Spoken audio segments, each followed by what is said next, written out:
los años 70, el fútbol ecuatoriano se jugaba sin reflectores, sin redes sociales, sin contratos millonarios. Se jugaba por pasión, por la idea de una mejor vida, por la camiseta. Este es un viaje al pasado, para escuchar a quienes lo vivieron desde adentro, los jugadores que marcaron una época, aunque hoy pocos los recuerden.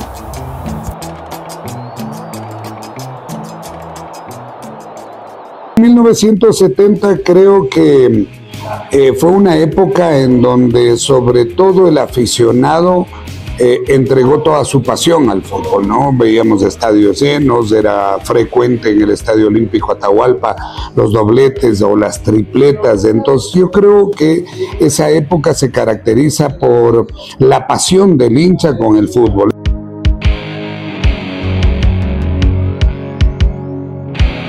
Ahora, el jugador en esa época empezó también a descubrir algunas otras facetas del hecho de competir a nivel internacional.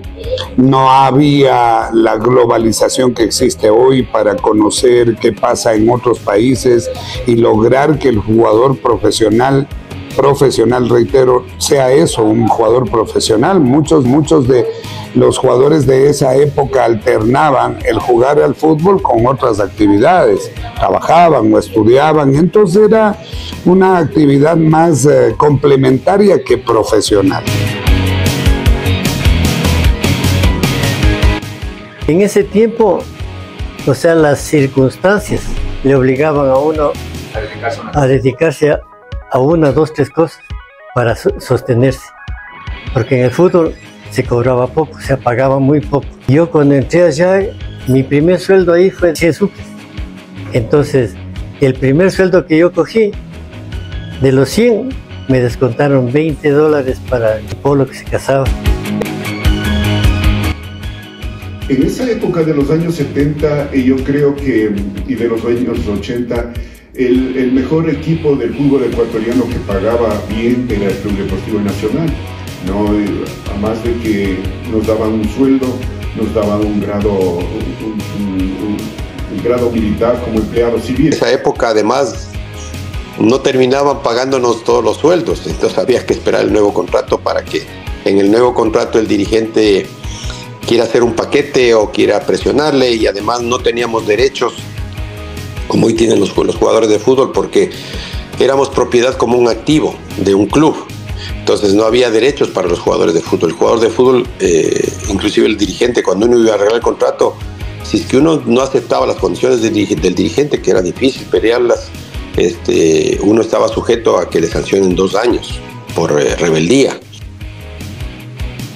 Ser futbolista no era sinónimo de fama, era una elección de vida difícil, cargada de sacrificios y de amor por el juego. La vida del jugador de fútbol era muy complicada. Primero porque no había campeonatos duraderos ni en categorías formativas. Nosotros competíamos 3 meses y el resto del tiempo estábamos desocupados, pero éramos juveniles, no hay problema. Pero después en primera división había campeonatos que terminaban el mes de octubre, por ahí quedábamos hasta el mes de febrero sin trabajo, había que buscar algo adicional. Yo cuando entré a la liga yo trabajaba. Entré a trabajar en lo que se llamaba Salvat Editores. Entonces, cuando yo fui a trabajar ahí, ellos ya sabían que yo jugaba, me daban todas las facilidades. Vivían en un sector cerca de la universidad y todo. Entonces todo se facilitaba porque era liga. Todo el mundo la liga.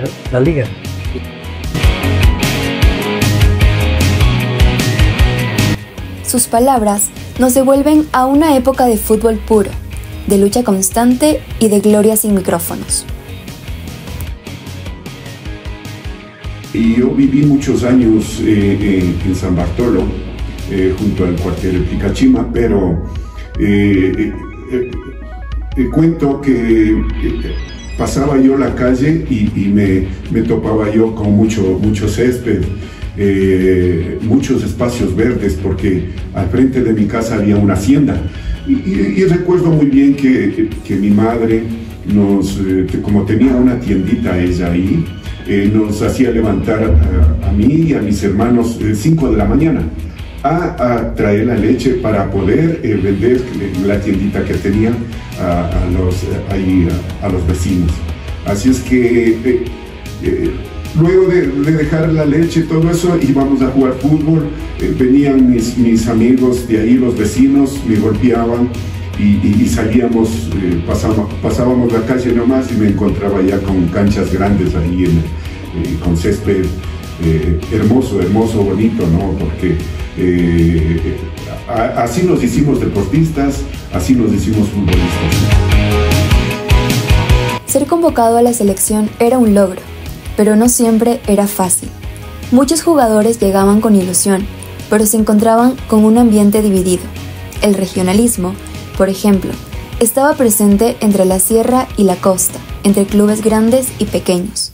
A veces eso pesaba más que el talento. Había que ganarse un lugar, no solo en la cancha, sino también en un grupo que no siempre fue unido. Y aún así lo daban todo por la camiseta del país.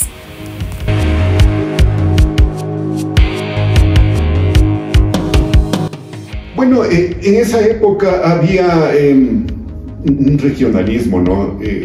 La costa con la sierra, con decirle que un tiempo hubo que había 2 entrenadores para la selección del Ecuador. Tenían que haber uno de la costa y otro de la sierra. Es verdad, había un marcado regionalismo, una situación que perjudicó notablemente al fútbol ecuatoriano, al deporte en general, porque recordemos, y hasta el momento es vigente, que la Federación Ecuatoriana de Fútbol está en Guayaquil.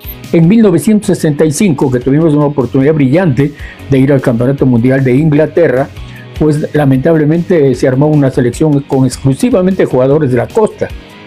Y también a nivel periodístico, en la revista Estadio, pues ya tenían un título como que si ganábamos, pasábamos, cuando se jugó un partido extra en el Lima frente a Chile, había el titular de que la selección del Guayas clasificó. Entonces ese regionalismo trascendía, perjudicando a los intereses, en este caso, de la selección ecuatoriana. Ha dolido grandemente ver cómo el tema regional se ha manejado, que ha ido en contra de los intereses de nuestro fútbol, porque antes eran los jugadores de la sierra, los jugadores de la costa, los negros, los blancos, los aniñados.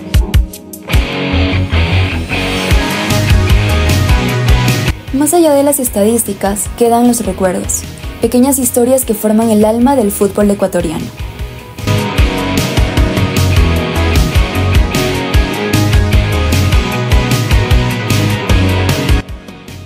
Por eso ellos recortaban los presupuestos a través de que los campeonatos no tengan una duración mayor para evitarse gastos. Después se evitaban los gastos porque los dirigentes no pagaban a los jugadores, y como no había derechos por parte de los jugadores, entonces quedaban siempre en deuda, pagaban hasta donde podían.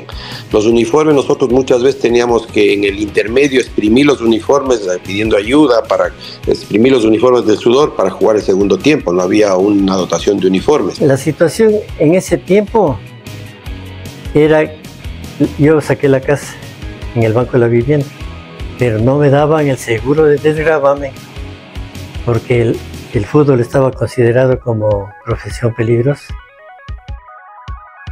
Entonces no me daban y me tenían así, o sea, estaba sin seguro. Cualquier cosa me pasaba, no sabía lo que iba a pasar. Y en ese tiempo había el problema cayeron como 2 o 3 aviones de área. Entonces ya teníamos miedo porque nosotros viajábamos ya cada semana. Entonces a veces viajábamos en los comerciales y cuando yo estuve en el Nacional ya íbamos en los aviones esos de los paracaidistas. Eso era peligroso. Hasta que un día dije, ya tenía 35 años. Dije, no, mejor hay que asegurar a la familia. El presente del fútbol ecuatoriano se construyó con los pasos de estos hombres, muchos de ellos con un homenaje pendiente.